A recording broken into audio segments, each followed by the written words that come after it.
প্রিয় ছাত্রছাত্রীরা, আমি ইমন পাত্র, বিজ্ঞান বিভাগের শিক্ষক।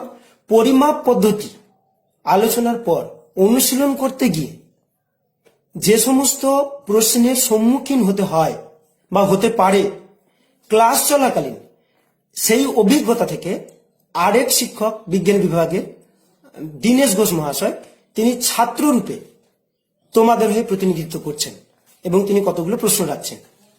তিনি প্রথম প্রশ্ন যেটা করেছেন, দীনেশবাবু বলুন। একজন ছাত্রের মতন করে আমি ইমনদার কাছে এই পরিমাপ পদ্ধতি বিষয়ে আমার যেটুকু প্রশ্ন আছে আমি সেইটুকু প্রশ্ন রাখছি। আশা করছি অন্যান্য ছাত্রছাত্রীদেরও এতে উপকার হবে। ইমনদার উদ্দেশ্যে আমার প্রথম প্রশ্ন, আমরা জলকে কি ভৌত রাশি বলতে পারি? জল পরিমাপ করা যায় না। জলের আয়তন পরিমাপ করা যায়, জলের ভর পরিমাপ করা যায়। তাই জলকে আমি ভৌত রাশি বা রাশি বলতে পারি না। যা পরিমাপ করা যায় তাই রাশি। যেহেতু জল পরিমাপ করা যায় না, জলের আয়তন পরিমাপ করা যায়, জলের ভর পরিমাপ করা যায়, কাজেই আয়তন, ভর ইত্যাদি রাশি হলেও জল ভৌত রাশি নয়। ইমনদার উদ্দেশ্যে আমার পরের প্রশ্ন, মাত্রাহীন একটি রাশি যার একক আছে। হ্যাঁ, দ্বিতীয় প্রশ্ন যেটা করলেন সেটা হচ্ছে যে মাত্রাহীন রাশি যার একক আছে। মাত্রাহীন রাশি যার একক আছে, সাধারণত যাদের একক আছে তাদের মাত্রা আছে, কিন্তু মাত্রা নেই, একক আছে, এরকম বাস্তব ক্ষেত্রেও হয়। সেরকম বাস্তব ক্ষেত্রে কিরকম? যেরকম আমরা জানি যে কোন অ্যাকচুয়ালি একটি রাশি যার মাত্রা নেই কিন্তু একক আছে। কিরকম সেটা? তাহলে কোন সম্পর্কে ধারণা পেতে হবে। কোন অ্যাকচুয়ালি কি, কোন কাকে বলবো না? যদি কোনো বৃত্ত থেকে ব্যাসার্ধের সমান দৈর্ঘ্য সম্পন্ন চাপ নেওয়া হয়, তাহলে ওই চাপ বৃত্তের কেন্দ্রে যে কোন বৃত্তের কেন্দ্রে যে নতির সৃষ্টি করবে সেটাই হচ্ছে কোণ। যদি কোনো বৃত্ত থেকে ব্যাসার্ধের সমান দৈর্ঘ্য সম্পন্ন চাপ নেয়, আমি প্রশ্নের উত্তর পরে দিচ্ছি, তার আগে ব্যাখ্যাটা বলছি। যদি কোনো বৃত্ত থেকে, ধরা যাক এটা ও কেন্দ্র বিশিষ্ট একটা বৃত্ত, এই বৃত্তের ও এ হচ্ছে ব্যাসার্ধ। কোন এক মুহূর্তে একটি বস্তু কোণা এ থেকে বি অবস্থানে এলো, তার মানে আমি বলতে পারি যে বৃত্তের কেন্দ্রে এ ও বি এই কোণটা উৎপন্ন হলো, এই যে নতি, এটা হচ্ছে কোণ। এটাকে সংজ্ঞা করে কি বললে আমি কি বলবো না, যদি কোনো বৃত্তের ব্যাসার্ধের সমান দৈর্ঘ্য সম্পন্ন চাপ নিলাম, ব্যাসার্ধ ও এর সমান দৈর্ঘ্য চাপ নিতে এবি পেলাম, ও এর সমান দৈর্ঘ্য সম্পন্ন চাপ নিতে এবি পেলাম। হ্যাঁ, ব্যাসার্ধের সমান দৈর্ঘ্য সম্পন্ন চাপ বৃত্তের কেন্দ্রে যে একটা নতি সৃষ্টি করে, এটা হচ্ছে কোণ। তাহলে কোণ সমান কি বলবো? কোণ সমান বলতে হবে এখানে এ ও বি কোণ সমান বলতে হবে চাপ বাই ব্যাসার্ধ। চাপ বাই ব্যাসার্ধ। চাপটা কি চাপ? এ বি চাপ, সেজন্য এ বি লিখে আমি এরকম ইউ টার্ম দিয়েছি, অর্থাৎ এটা হচ্ছে চাপ বাই ব্যাসার্ধ ও এ। তাহলে চাপেরও একটা দৈর্ঘ্য আছে, তাহলে দৈর্ঘ্যের একক, বাই ব্যাসার্ধ একটা দৈর্ঘ্য, ছোট দৈর্ঘ্য, দৈর্ঘ্যের একক। তার দুটোই দৈর্ঘ্যের একক, অর্থাৎ দুটো সমজাত রাশির একক, তাদের অনুপাত, তাদের কোনো একক নেই। মাত্রাহীন রাশি, মাত্রা নেই, অর্থাৎ দৈর্ঘ্যের একককে যদি আমি এল দিয়ে প্রকাশ করি এবং চাপের একককে যদি আমি এল দিয়ে প্রকাশ করি এবং দৈর্ঘ্যের একককে যদি আমি এল দিয়ে প্রকাশ করি, তাহলে এল কেটে গেলে L two the power 1 - 1 L two the পাওয়ার 0, অর্থাৎ দৈর্ঘ্য, ভর, সময় ইত্যাদির কোনো মূল এককের সাথে তাকে উন্নীতকরণ করা গেল না। তার মানে এর মাত্রা নেই কিন্তু এর একক আছে। কি দাঁড়ালো? কোণ সমান চাপের দৈর্ঘ্য ব্যাসার্ধ। চাপের দৈর্ঘ্য এটি একটি দৈর্ঘ্যের একক, দৈর্ঘ্যের একক বাই ব্যাসার্ধ হচ্ছে একটা দৈর্ঘ্যের একক। তাহলে দৈর্ঘ্যের একককে যদি আমি এল দিয়ে প্রকাশ করি এবং ব্যাসার্ধকে দৈর্ঘ্যের একক যদি এল দিয়ে প্রকাশ করি, এল বাই এল, অর্থাৎ এখানে কোনো থাকছে না, একক থাকছে না, মাত্রা থাকছে না, কিন্তু এই কোণের একক আছে। এককটা কি? আমরা জানি ডিগ্রিতে প্রকাশ করি কোণগুলোকে, অথবা রেডিয়ানে প্রকাশ করি। তাহলে কোণের একক আছে রেডিয়ান। 60 ডিগ্রি কি করে বলছি? 60 ডিগ্রি সমান কিছু একটা রেডিয়ান। সেটা গাণিতিক ইয়েতে ডিগ্রির সঙ্গে রেডিয়ানের রিলেশন একটা আছে। হ্যাঁ, 180 ডিগ্রি সমান পাই রেডিয়ান ইত্যাদি। তার মানে কি দেখা গেল যে আমি যখন দৈর্ঘ্য, ভর, সময়, উষ্ণতা ইত্যাদি মূল এককে কোন রাশিকে উন্নতিকরণ করব সিম্বলের সাহায্যে, এল দৈর্ঘ্যের একক, ভর এম বা সময়ের একক ক্যাপিটাল টি ইত্যাদি দিয়ে উন্নতিকরণ করব, সেক্ষেত্রে এল বাই এল থাকার কারণে এখানে মাত্রাটিকে আমি মাত্রার সাহায্যে প্রকাশ করতে পারলাম না, মানে মাত্রা নেই, মাত্রাহীন রাশি, কিন্তু একক আছে। যেমন কোণের একক হচ্ছে ডিগ্রি অথবা রেডিয়ান, অর্থাৎ এমন একটি রাশি যার মাত্রা নেই কিন্তু একক আছে, উত্তর হবে কোণ। পরবর্তী প্রশ্ন। পরের প্রশ্ন, আলোকবর্ষের একককে আমরা মৌলিক না লব্ধ কোন এককের পর্যায়ে ফেলতে পারি? খুব গুরুত্বপূর্ণ প্রশ্ন, আলোকবর্ষ মৌলিক একক না লব্ধ একক? আসলে এই বর্ষ সময়টা থাকার কারণে অনেক সময় সময়ের সঙ্গে অনেকে এই আলোকবর্ষ রাশিটির এককটিকে মাথায় গুলিয়ে ফেলে। আলোকবর্ষ হচ্ছে মৌলিক একক অবশ্যই, কারণ আলোকবর্ষ হচ্ছে দূরত্বের একক। একটা নির্দিষ্ট সময়ের ব্যবধানে সে কত দূরত্ব যাচ্ছে, হ্যাঁ, সেই সময়টাকে ইন্ডিকেট করে যাচ্ছে, এই সময় সে কত দূরত্ব যাচ্ছে। শূন্য মাধ্যমে আলো 1 বছর সময় যে দূরত্ব অতিক্রম করা, অ্যাকচুয়ালি আলোকবর্ষ হচ্ছে দূরত্বের একক, দূরত্বের একক হচ্ছে মূল একক, কাজে আলোকবর্ষ হচ্ছে মূল একক। এক আলোকবর্ষ সমান 9.4607 ইন্টু 10⁻15 কিলোমিটার, অর্থাৎ একটি দূরত্বের একক। সত্যিকারে বলতে গেলে ঠিক 1 বছরও নয়, ওটা সময় হচ্ছে 365.25 দিন এক আলোকবর্ষ সমান। তো আলোকবর্ষ হচ্ছে মৌলিক একক, এটি একটি দূরত্বের একক, এটি কিলোমিটার প্রকাশ করা যায়। এক আলোকবর্ষ সমান 9.4607 ইন্টু 10⁻15 কিমি। ইমনদার উদ্দেশ্যে আমার পরের প্রশ্ন, গড় সৌরদিন বলতে আমরা কি বুঝবো, যদি উনি একটু সরল আকারে আমাদেরকে বুঝিয়ে দেন। গড় সৌরদিন, আগে তো সৌরদিন জানতে হবে, তবেই তো গড় সৌরদিন হবে। সূর্যের সাপেক্ষে পৃথিবীর একবার পূর্ণ ঘূর্ণনের সময়কে বলা হয় আপাত সৌর দিবস। সূর্যের সাপেক্ষে ঘুরছে, পৃথিবীর নিজ অক্ষের চারদিকে ঘুরছে, এই যে একবার ঘুরতে যে সময় লাগবে তাকে বলবো আপাত সৌর দিবস। আমি একটা ছবি আঁকছি, এই ছবি আঁকে দিয়ে বোঝাতে চাইবো যে কেন আমাকে গড় সৌরদিন নিতে হচ্ছে। মনে করলাম এটা একটা সূর্য, আর সূর্যের সাপেক্ষে পৃথিবী যে আবর্তন করছে তাকে 1, 2 এবং 3 এই বিভিন্ন অবস্থানের সাথে প্রকাশ করলাম। এই যে মনে করলাম এই হচ্ছে সূর্য, আর সূর্যের চারদিকে পৃথিবী আবর্তন করছে। এই আবর্তনের কক্ষপথে বিভিন্ন অবস্থান, 1 নম্বর অবস্থান এইটা, 2 নম্বর অবস্থান এইটা এবং 3 নম্বর অবস্থান এইটা। 1 নম্বর অবস্থান সূর্যের সঙ্গে প্রায় লম্বভাবে অবস্থান করছে, 2 নম্বর এবং 3 নম্বর অবস্থান যখন চলে আছে তখন কৌণিকভাবে অবস্থান করছে। অর্থাৎ পৃথিবী যখন তার নিজ অক্ষের চারিদিকে আবর্তন করে, যাকে আমরা আগ্নেয়গতি বলি, সেই সময়টা বিভিন্ন অবস্থানে বিভিন্ন রকমের হয়। কাজেই আমরা আপাত সৌর দিনের সময়টা অ্যাকচুয়ালি পৃথিবী তার নিজ অক্ষের চারিদিকে আবর্তন করতে 23 ঘন্টা 56 মিনিট সময় লাগে, এটাও বলতে পারবো না। গড় করে ওটা বলা হচ্ছে 23 ঘন্টা 56 মিনিট, কিন্তু বিভিন্ন অবস্থানে এই সময়েরও পরিবর্তন হয়।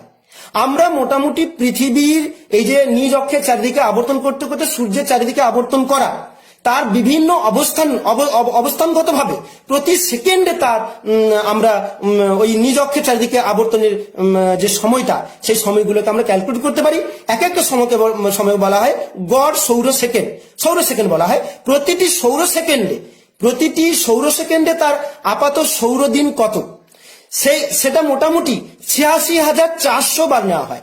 এই 86,400 বার প্রতি মুহূর্ত সেকেন্ডের জন্য তার আপাত সৌর দিবস কত, সেগুলির গড় নিলে আমরা গড় সৌরদিন পাবো। বোঝা গেল না? অর্থাৎ সূর্যের চারদিকে পৃথিবী যে বিভিন্ন দিকে আবর্তন করছে, নিজ অক্ষের চারিদিকে ঘুরতে ঘুরতে তা আবর্তন করছে, প্রতি মুহূর্তে নিজ অক্ষের আবর্তন কালটা সবসময় একই থাকছে না।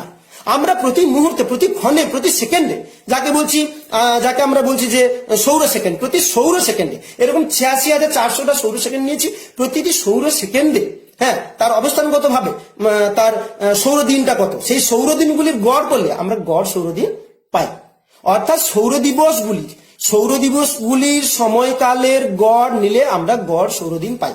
আর সূর্যের সাপেক্ষে পৃথিবীর একবার পূর্ণ গুণনের সময়কে আমরা আপাত সৌর দিবস বলতে পারি। মোটামুটি আপাত যে সৌর দিবসটা সেটা হচ্ছে 23 ঘন্টা 56 মিনিট। যেরকম অপসুর অবস্থা, অনুসুর অবস্থা, অপসুর অবস্থায় দেখা যাবে কি না, অপসুর অবস্থা দেখা যাবে যে এই 23 ঘন্টা 56 মিনিট থেকে 10 সেকেন্ড কম লাগছে, জ্যোতির্বিদ্যার যে ক্যালকুলেশন তাতে দেখা গেছে। আবার অনুসুর অবস্থা দেখা যাবে যে 10 সেকেন্ড বেশি লাগছে। এই বেশি কম কম বেশি বিভিন্ন অবস্থানে 86,400 বার সৌর সেকেন্ডের অবস্থানে তার আপাত এই যে সৌর দিবসগুলির গড় নিলে আমরা গড় সৌরদিন পেতে পারি।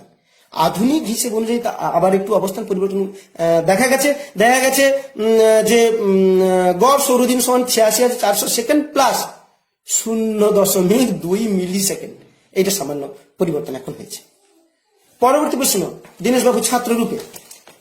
পরের প্রশ্ন, একটি ভালো তুলা যন্ত্রের কি কি গুণ থাকা প্রয়োজন? হ্যাঁ, এটা আমি পুরো পাঠে আলোচনা করেছিলাম, তবুও প্রশ্ন যদি আসতে পারে মনে, তবু বলি যে ভালো তুলা যন্ত্রের গুণাবলী।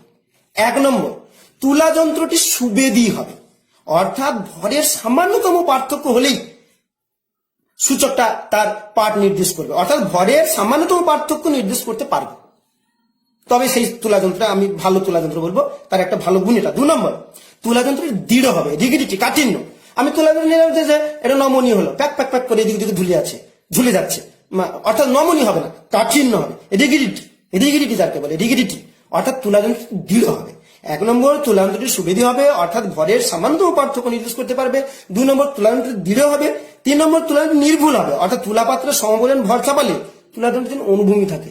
সমপরিমাণ ভর চাপিয়ে কিন্তু একটু কাত হয়ে আছে, হবে না? হ্যাঁ, তুলা পাত্রটি সমপরিমাণ ভর চাপালে তুলা যন্ত্রটি অনুভূমি হতে হবে। 4 নম্বর, তুলা যন্ত্রটি সুস্থিত হতে হবে। সামান্য ভরে পার্থক্য জন্য সে দুলছে তো দুলেই যাচ্ছে, এটা ভালো তুলা যন্ত্রের লক্ষণ নয়, সেটাকে সুস্থিত হতে হবে। আর তুলাদণ্ডের বাহুর দৈর্ঘ্যটা সূচক থেকে এদিকে ঠিক যতটা, এদিকে ঠিক ততটা, অর্থাৎ সমান মাপের হতে হবে। পরবর্তী প্রশ্ন। আমার পরের প্রশ্ন, দুটি ভিন্ন রাশি অথচ তাদের মাত্রা এক, এটা সম্ভব?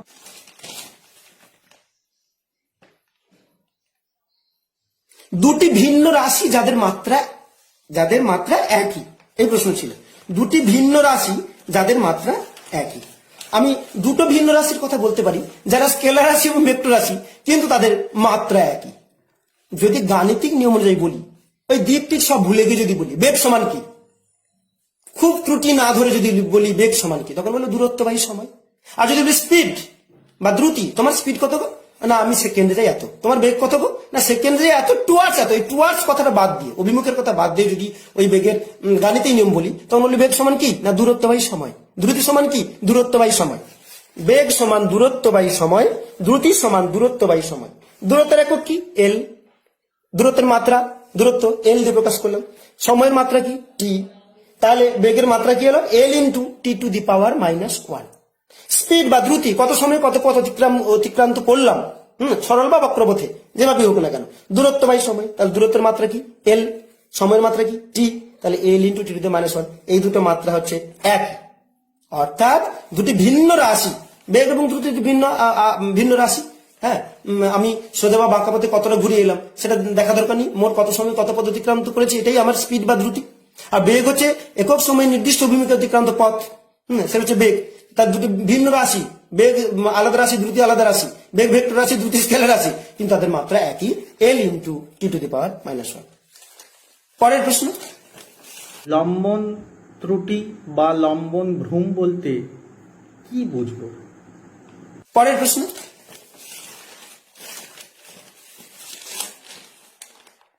লম্বন ত্রুটি, লম্বন ভ্রম। লম্বন ত্রুটি বা লম্বন ভ্রম, খুব ভালো প্রশ্ন। আমরা যে কোনো বিষয়ের পরিমাপের ক্ষেত্রে, রাশির পরিমাপের ক্ষেত্রে যখন আমরা পাঠ নিচ্ছি, সেই পাঠটা নেওয়ার একটা কৌশল আছে। তাহলে বিভিন্ন জনের পাঠ করতে গিয়ে বিভিন্ন রকম মাপ আসবে কেন? কারণ যখন মাপ নিচ্ছি, তখন আমাদের পরীক্ষিত বিন্দু, যে বিন্দুতে মাপ নিচ্ছি, সেই বিন্দুর সঙ্গে চোখটাকে আমাকে লম্বভাবে স্থাপন করতে হবে। কিন্তু একটু কাত বা হেলান করে মাপ করতে গেলে বিন্দুর পরিমাপের ত্রুটি আসে, অর্থাৎ বিন্দুটি সঠিক অবস্থানে সঠিক অবস্থান নির্দেশ করে না। হ্যাঁ, একটু আপাত অবস্থানের পরিবর্তন ঘটে, একে লম্বন ত্রুটি বলে। অর্থাৎ পরীক্ষিত বিন্দুর সঙ্গে চোখকে লম্বভাবে না রাখার কারণে পাঠে যে ত্রুটি আছে, তাকে আমরা লম্বন ত্রুটি বা লম্বন ভ্রম বলি। পরের প্রশ্ন, একক বিহীন কিন্তু মাত্রাও বিহীন এরূপ কোনো রাশি সম্ভব যার এককও নেই মাত্রাও নেই? এককবিহীন এবং মাত্রাবিহীন রাশি কি সম্ভব? সাধারণত যাদের একক নেই তাদের মাত্রা নেই। ব্যতিক্রম একটু আগেই গুরুত্বপূর্ণ শোনা গেল কোন, যে মাত্রা নেই কিন্তু একক আছে।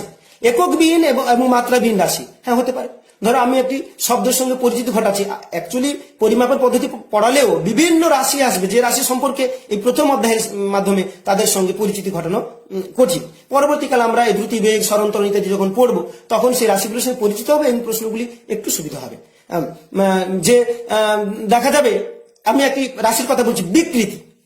বিকৃতি কাকে বলে? ধরো আমার একটা দণ্ড আছে 5 সেন্টিমিটার, আমি একে বল প্রয়োগ করে আর 2 সেন্টিমিটার দৈর্ঘ্য বৃদ্ধি করলাম, দিয়ে হলো 7 সেন্টিমিটার। তাহলে প্রাথমিক অবস্থানে এর দৈর্ঘ্য ছিল 5 সেন্টিমিটার, পরবর্তীকালে ওর দৈর্ঘ্য বৃদ্ধি হচ্ছে 2 সেন্টিমিটার। তাহলে 5 সেমি দৈর্ঘ্য বৃদ্ধি হচ্ছে 2 সেমি। একক দৈর্ঘ্য কত লিখছি ওটা? 5 সেমি দৈর্ঘ্য বৃদ্ধি 2 সেমি। তাহলে একক দৈর্ঘ্য বৃদ্ধি 2 সেমি বাই 5 সেমি সমান 2 এর 5 সমান 0.4। 5 সেমি দৈর্ঘ্য বৃদ্ধি 2 সেমি, একক দৈর্ঘ্য হচ্ছে 2 সেমি বাই 5 সেমি। হ্যাঁ, 2 গুণিতক 1 সেমি, 5 গুণিতক 1 সেমি, 1 সেমি কেটে গেল, কারণ দুটি দৈর্ঘ্যের একক। 2 এর 5 সমান 0.4, একটি বিশুদ্ধ সংখ্যা মাত্র। তাহলে বিকৃতি যার এককে নেই, মাত্রাও নেই। হ্যাঁ, তাহলে মাত্রাহীন এবং একহীন রাশি বিকৃতি, আণবিক গুরুত্ব ইত্যাদি, পারমাণবিক গুরুত্ব ইত্যাদি, এগুলোকে একক বিহীন মাত্রাহীন রাশি উদাহরণ হতে পারে। পরবর্তী প্রশ্ন। একটি করে রাশি বলা থাকবে, তার মধ্যে কোনটি বিজাতীয় বিচার করতে হবে।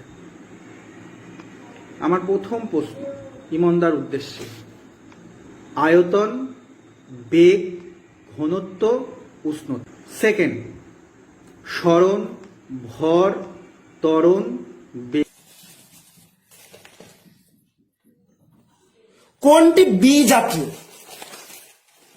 আয়তন, বেগ, ঘনত্ব, উষ্ণতা। এবং তার পরের প্রশ্ন, সরণ, বেগ, ত্বরণ, ভর। কোনটি বিজাতীয়? কোনটি বিজাতীয়? বিজাতীয় মানে আলাদা, আলাদা গোত্রের। হ্যাঁ, আমরা রাশিগুলোর মধ্যে রাশিগুলো কোনটা একজাতীয় এবং বিজাতীয় এই পর্যালোচনা করতে গেলে আমরা দুভাবে জিনিসটাকে দেখব। একটা দেখব যে রাশিগতভাবে স্কেলার রাশি, ভেক্টর রাশি, আর একটা দেখব এককগতভাবে মৌলিক একক এবং লব্ধ একক। তা এই দুটো জিনিস যদি মাথায় রাখতে পারি তাহলে আমরা এই রাশিগুলির মধ্যে প্রদত্ত রাশিগুলির মধ্যে কোনটি বিজাতীয় সেটা আমরা আলোচনা করতে পারবো। যেরকম প্রশ্ন আছে আয়তন, বেগ, ঘনত্ব, উষ্ণতা। আয়তন, বেগ, ঘনত্ব এবং উষ্ণতা।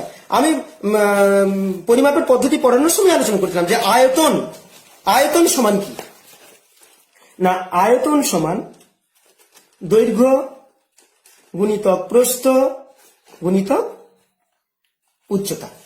তো দৈর্ঘ্য হচ্ছে দৈর্ঘ্যের একক, আর প্রস্থ হচ্ছে আরেকটা ছোট দৈর্ঘ্য, আর উচ্চতা হচ্ছে আরেকটা ছোট দৈর্ঘ্য।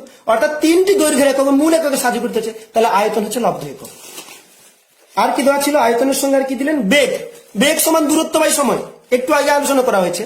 অর্থাৎ দূরত্ব এবং সময় দুটি মূল এককে সাহায্য করতে হচ্ছে, বেগও হচ্ছে লব্ধ একক। আর কি দেওয়া হলো? ঘনত্ব সমান ভর বাই আয়তন, আর ভরের একক মূল একক, আয়তন আবার 3খানা দৈর্ঘ্যের একক, অর্থাৎ 4খানা মূল এককের সাহায্যে ঘনত্ব গঠিত হয়েছে। ঘনত্ব সমান ভর বাই আয়তন, ভরের একক মূল একক, আবার আয়তন সমান দৈর্ঘ্য ইন্টু প্রস্থ ইন্টু উচ্চতা, অর্থাৎ 3খানা দৈর্ঘ্যের একক মূল একক, অর্থাৎ ভর এবং 3খানা দৈর্ঘ্য একক, অর্থাৎ 4খানা মূল এককে সাহায্য করতে হয়েছে। কাজে ঘনত্ব হবে লব্ধ একক। কিন্তু উষ্ণতা হচ্ছে মূল একক।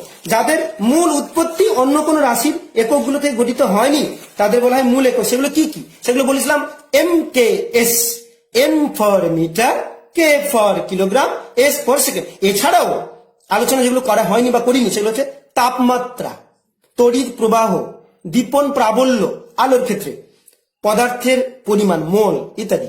এগুলো পরবর্তী অধ্যায়ে পড়তে রাশিগুলোর সঙ্গে পরিচিত হব। এগুলো মূল একক। হ্যাঁ, তো উষ্ণতা বা তাপমাত্রা হচ্ছে মূল একক। তাহলে এটি বিজাতীয়। অর্থাৎ আপনার দেওয়া বা তোমাদের মনে প্রশ্ন জাগা যে রাশিগুলি দেওয়া ছিল, আয়তন 4খানা মূল এককে সাহায্যে গঠিত, 3খানা দৈর্ঘ্যের একক মূল এককে সাহায্যে গঠিত, তাহলে আয়তনের একক হচ্ছে লব্ধ একক। বেগ দূরত্ব বাই সময় 2খানা মূল এককে সাহায্যে গঠিত। ঘনত্ব ভর বাই আয়তন 4খানা মূল এককে সাহায্যে গঠিত, সেই জন্য এটি লব্ধ একক। ঘনত্ব লব্ধ একক, উষ্ণতা হচ্ছে মূল একক, উষ্ণতাটা হচ্ছে বিজাতীয়। পরবর্তী প্রশ্ন বলেছেন সরণ, বেগ, ত্বরণ। সরণ, বেগ, ত্বরণ আমি ভেক্টর রাশি উদাহরণ সঙ্গে ছন্দের মধ্যে বলছিলাম। সরণ, ত্বরণ, ওজন, ভরবেগ, বেগ এগুলো সব ভেক্টর রাশি। হ্যাঁ, আমি যেহেতু এটা প্রথম চ্যাপ্টার, দ্বিতীয় চ্যাপ্টারে বল গতি যখন হবে তখন সরণ, বেগ, ত্বরণ সম্পর্কে জানবো যে এগুলো সব ভেক্টর রাশি, কিন্তু ভর হচ্ছে স্কেলার রাশি। কাজে ভরটি হচ্ছে বিজাতীয়। এবং শেষ প্রশ্ন, ভরবেগ, বল, কার্য, ভর। ভরবেগ, বল, কার্য, ভর। কোনটি বিজাতীয়? ও, আরেকটা ভরবেগ বল কার্য ভর। ভরবেগ বল কার্য ভর। ভরবেগ ভরের একক, আর বেগ মানে দূরত্ব বাই সময়, অর্থাৎ দূরত্বের একক মূল দৈর্ঘ্যের একক, আবার সময় হচ্ছে মূল একক। তিনখানা মূল একক নিয়ে ভরবেগ গঠিত। বল বলের কথাটা বল এবং গতি পরের চ্যাপ্টারে আমরা পড়বো, সেক্ষেত্রে দেখা যাবে এটিও তিন বা তার অধিক মূল এককের সাহায্যে গঠিত, কাজে একটি লব্ধ একক। কার্য সম্পর্কে এক্ষুনি ধারণা দেওয়া অসম্ভব, বল গতি চ্যাপ্টারে পড়বো, সেটিও লব্ধ একক, অনেকগুলি মূল এককের সাহায্যে গঠিত। কিন্তু ভর কিন্তু মূল একক।